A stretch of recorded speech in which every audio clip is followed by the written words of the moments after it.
اس کے بعد ایک دوسرا مرحلہ آتا ہے کہ جس میں ایک تفتیشی آفیسر ہوتا ہے کہ جو اسی تھانے کا ہوتا ہے. یہ تفتیشی آفیسر اس کیس کے اوپر ریسرچ کرتا ہے، اس کی انویسٹیگیشن کرتا ہے، اور اس کی بات رپورٹ کے بعد اس مجرم کو گرفتار کر کے اس کا معاملہ جو ہے وہ PDSP کو بھجوایا جاتا ہے، یعنی پروسیکیوشن ڈپٹی سپرنٹینڈنٹ پولیس اس علاقے کا جو ہوتا ہے، اور جو اس کی پروسیکیوٹ کرنے کے لیے اس کو عدالتوں میں لے کر جاتی ہے اور اس کو سزا دلواتی ہے. یہ 70s کی بات ہے، جس وقت جنرل ضیاء اقتدار میں تھے، اور کوڑوں کی بھی سزا تھی، شرعی سزائیں بھی اس وقت نافذ کی گئیں، اور یہ زنا کے لیے جو ہے وہ شرعی سزاؤں کا بھی جو ہے وہ اعلان ہوا. لیکن اب سوال یہ پیدا ہوتا ہے کہ جس وقت اس بچی کا ریپ ہوا اور اس کے بعد اس نے اندھے کنویں میں کود کر خودکشی کر لی، تو اس کے بعد کیا ہوا؟ پاکستان کی جو ایک دفعہ 164 کے تحت مجرم کا اقبالیہ بیان لیا جاتا ہے، کہ جس میں ملزم کہنا چاہیے اس وقت، کہ جس میں وہ اقرار کرتا ہے کہ یہ جرم میں نے کیا ہے، یا اگر اس نے نہیں بھی کیا تو مجسٹریٹ کے سامنے پیش ہو کر اس نے اپنا ایک بیان قلم بند کروانا ہوتا ہے. جب اس کی دفعہ 164 کے تحت اس ملزم، اب تو مجرم کہنا چاہیے کیونکہ اس کو سزا ہو گئی تھی، اس کا جب بیان قلم بند کیا گیا تو اس نے اپنے جرم کا اقرار کر لیا. اس کے بعد یہ ہوا کہ اب اس کی جو مقدمے کی کارروائی شروع ہونی تھی، لیکن اس کا وکیل جو ہے وہ بہت تگڑا تھا. اب مقدمہ اس نوعیت کا تھا کہ جس میں FIR بھی مضبوط تھی، تفتیشی آفیسر بہت زیادہ سنجیدہ تھا اسے سزا دلوانے کے لیے، اور پروسیکیوشن ٹیم جو ہے وہ PDSP آفس سے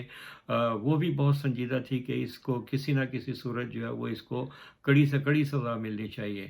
ہم لوگ چونکہ رپورٹر ہوتے تھے، اور ہمارا ہر روز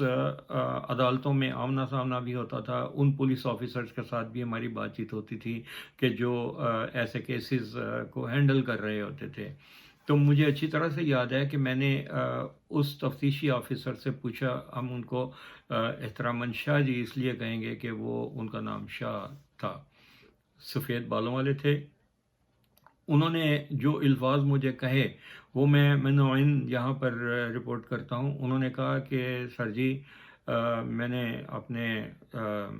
پولیس سروس میں بڑا سور کھایا ہے، یعنی بڑی رشوت کھائی ہے، لیکن اس کو میں نہیں چھوڑوں گا. اس شخص نے ایسا جرم کیا ہے کہ جو انسانیت کے بھی خلاف تھا، ہماری معاشرتی اقدار کے بھی خلاف تھا، اور اس کو ہر صورت میں کڑی سے کڑی سزا ملنی چاہیے، اور اس کے لیے میں پوری کوشش کروں گا.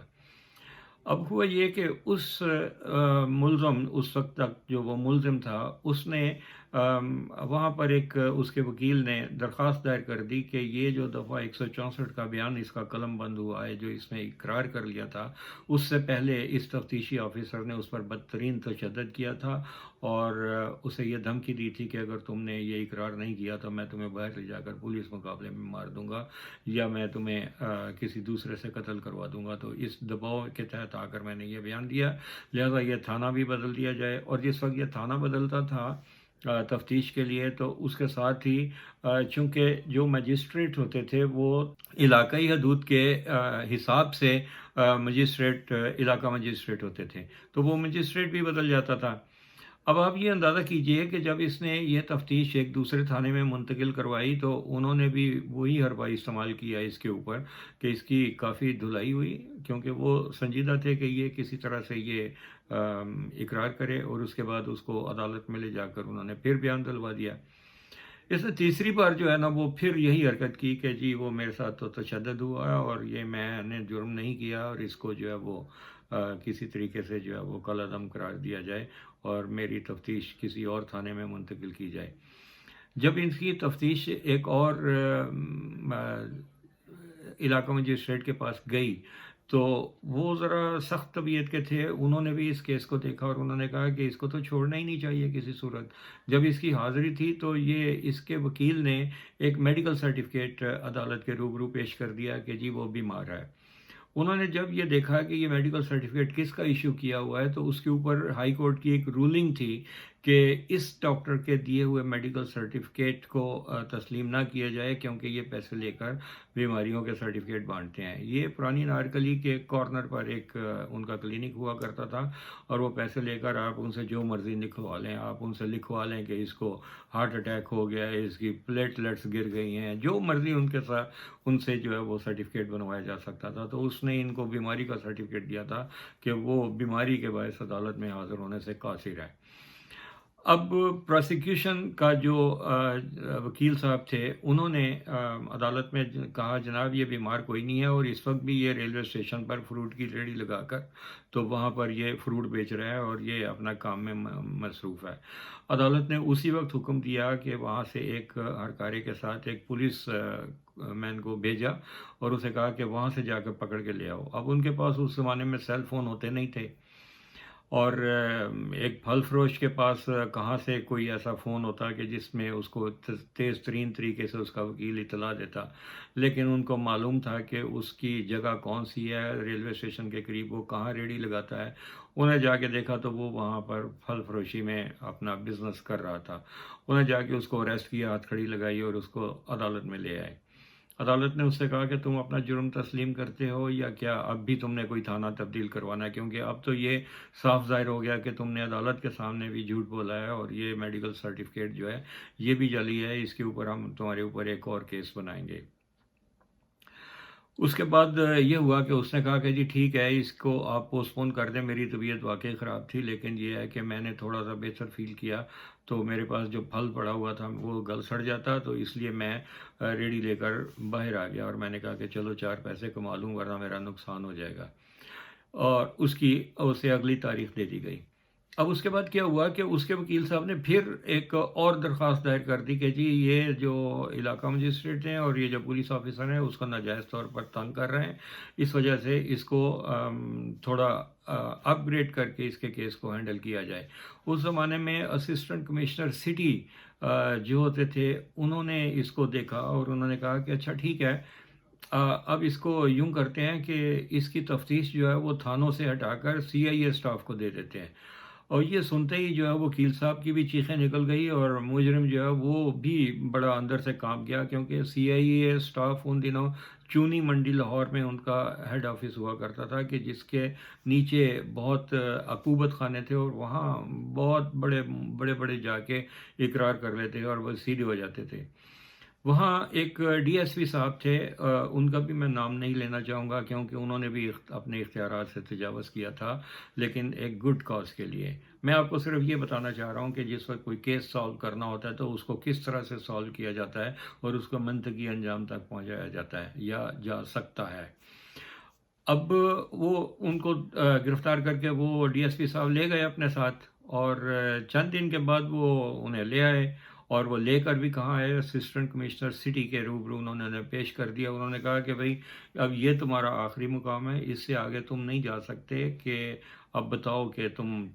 CIA سے آگے تو کوئی اور دوسری تفتیش کا ہمارے پاس مرحلہ ہے ہی نہیں، تو جس مجسٹریٹ کے پاس تم پہلے گئے تھے وہیں جا کر اپنا تم بیان ریکارڈ کروا دو، اگر تم نے جرم کیا ہے تو تب بھی مان جاؤ، اگر نہیں کیا تو وہاں کہہ دو، اور اس کے بعد پھر عدالت فیصلہ کرے گی۔ اور اسی دن ان کو اسی مجسٹریٹ کے سامنے پیش کیا گیا جہاں انہوں نے دفعہ 164 کے تحت اقبال جرم کر لیا، اور مجسٹریٹ نے ان کو 3 بار پوچھا کہ کیا CIA اسٹاف نے چونی منڈی کے جو ان کا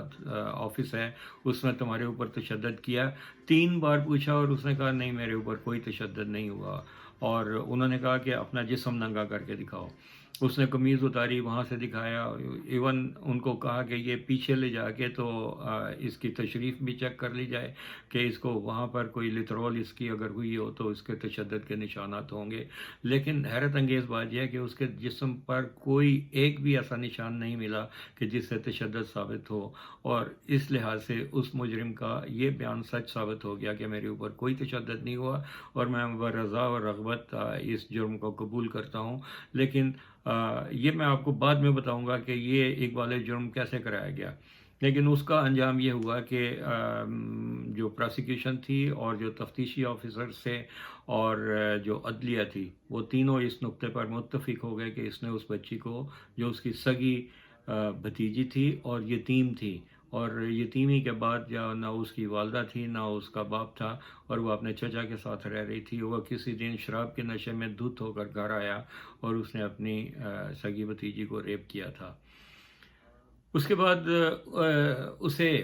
قتل کی سزا نہیں دی جا سکتی تھی، شرعی سزائیں ان دنوں کوڑوں کی ہوا کرتی تھیں۔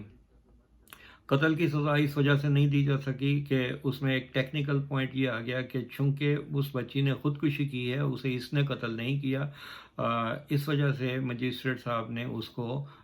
سیشن کورٹ بھیجنے کی بجائے صرف اپنے طور پر کوڑوں کی سزا کے ساتھ اور کچھ جیل کی سزا اس کو ہوئی۔ لیکن اب میں آپ کو یہ بتاتا ہوں کہ یہ جو تفتیشی آفیسرز ہیں یہ کس طرح سے اپنا اقبال جرم کروا سکتے ہیں۔ میں نے ان ڈی ایس پی صاحب سے پوچھا کہ یہ تو ہر تھانے کے خلاف جا کے بیان دے دیتا تھا کہ یہ میرے اوپر تشدد ہوا ہے، اور آپ کا تو تشدد ثابت بھی نہیں ہوا، تو آپ نے اس کے اوپر کون سا ایسا جادو پڑھ کے پھونک ماری ہے کہ یہ جا کے طوطے کی طرح رٹا رٹایا، اس نے بول دیا کہ جناب میرے اوپر نہ تو تشدد ہوا ہے اور نہ کسی نے مجھے ہاتھ لگایا، لیکن میں اپنے ضمیر کی آواز کے مطابق میں اپنے جرم کا اقرار کرتا ہوں۔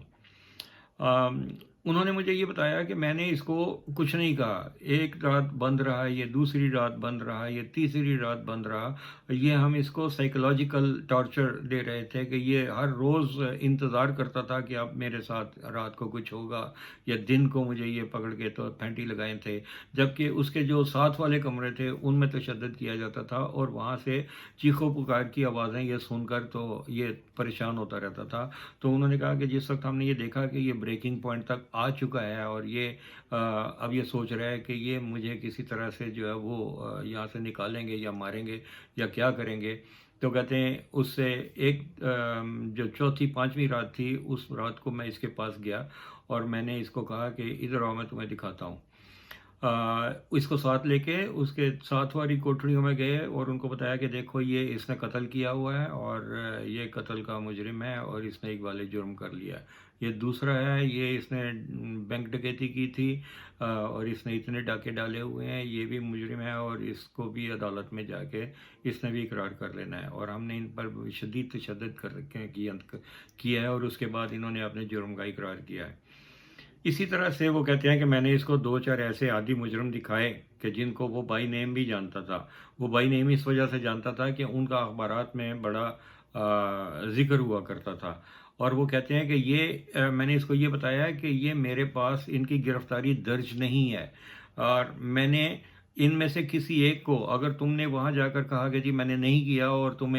بری ہو گئے، ان کیس اگر تم بری ہو جاتے ہو تو میں ان میں سے کسی ایک کو چھوڑ دوں گا بغیر کسی ریزن کے، صرف اس کے ساتھ یہ معاہدہ کروں گا کہ جہاں تم نظر آؤ یہ تمہیں گولی مار دے، اور اس کے بعد تم جان سے جاؤ گی اور تمہاری بڑی بری حالت میں موت ہوگی، اور اس کے ساتھ میں یہ ڈیل کر کے تو میں اس کو چھوڑ دوں گا، اس مجرم کو جو تمہیں گولی مارے گا۔ وہ کہتے ہیں کہ میں نے کہا کہ سوچ لو، ایک رات کو سوچو، دو راتیں سوچو۔ وہ کہتا ہے کہ اس نے ایک رات کو سوچا اور اگلی صبح مجھے کہا کہ بہو جی میں کورٹ میں جانے کے لیے تیار ہوں، میں اپنے جرم کا اقرار کروں گا، کم از کم میری جان تو بچ جائے گی۔ میں نے کہا ویل اینڈ گڈ۔ اس کو عدالت میں لے کے گئے جہاں اس نے اپنے جرم کا اقرار کر لیا۔ تو میں نے بعد میں ڈی ایس پی صاحب سے پوچھا کیا واقعی آپ نے اس کسی ایک آدھ کو چھوڑ دینا تھا؟ انہوں نے کہا نہیں جی، وہ تو اس کے ساتھ ہم نے بلف مارا تھا، جب ان کو پکڑا ہے اتنی مشکل کے ساتھ تو ہم نے ان کو کہاں چھوڑنا تھا، لیکن یہ ایک سائیکولوجیکل وارفیئر تھی جس کو انہوں نے بڑی آسانی کے ساتھ جیت لیا۔ تو پولیس کے پاس ایسے بھی حربی ہوتے ہیں کہ جس میں یہ اپنے مجرم سے کسی طرح کا اقرار کروا لیتے ہیں اور وہ جرم جو اس سے سرزد ہوا تھا اسے سزا دلوانے میں اور اس کے منطقی انجام تک پہنچانے کے لیے یہ اپنا کردار ادا کرتے ہیں۔ یہ تھی ایک مثال ایک ایسے کیس کی کہ جس میں پولیس کی تفتیشی ٹیم، پولیس کی ایف آئی آر بڑی مضبوط تھی، اور جو prosecution P D S P کی ٹیم تھی انہوں نے مل کر تعاون کیا اور یہ مجرم جو ہے اس کو سزا دلوا دی گئی۔ تو ناظرین یہ تھا ایک قصہ، میں آپ کو ایسے بہت سی باتیں بتاؤں گا اگلی ویڈیوز میں کہ جس میں جرم و سزا کی کہانیاں بھی ہوں گی، جس میں فراڈ، اینٹی کرپشن اور اس قسم کے بھی معاملات ہوں گے کہ اس زمانے میں اینٹی کرپشن کی کا ڈپارٹمنٹ ہوتا تھا، نیب نہیں ہوا کرتا تھا، تو وہ کس طرح سے کام کرتا تھا اور عدلیہ اس کے ساتھ کس طرح سے تعاون کرتی تھی، اور اس طرح نہیں ہوتا تھا کہ یہاں سے ایک کوئی مجرم پکڑا اور اس کو جو ہے وہ عدلیہ سے ریلیف مل جائے، جیسا کہ یہاں عدلیہ نے یہ کہا کہ جی آپ کے عمر شیخ سے یہ کہا کہ تم نے یہ کیوں کہا کہ یہ عدلیہ میں جا کر تو وہاں سے ان کو ضمانتیں مل جاتی ہیں. انہوں نے کہا کہ تمہارا اگر کیس مضبوط نہیں ہوگا تو عدالت کو انصاف کے تقاضے پورے کرتے ہوئے اس کو ضمانت دے دے گی یا رہا کر دے گی. تو آج تک کے لیے اتنا ہی. طارق نسیم کو اجازت دیجیے. ہمارا آپ کا اللہ حافظ. پاکستان زندہ باد.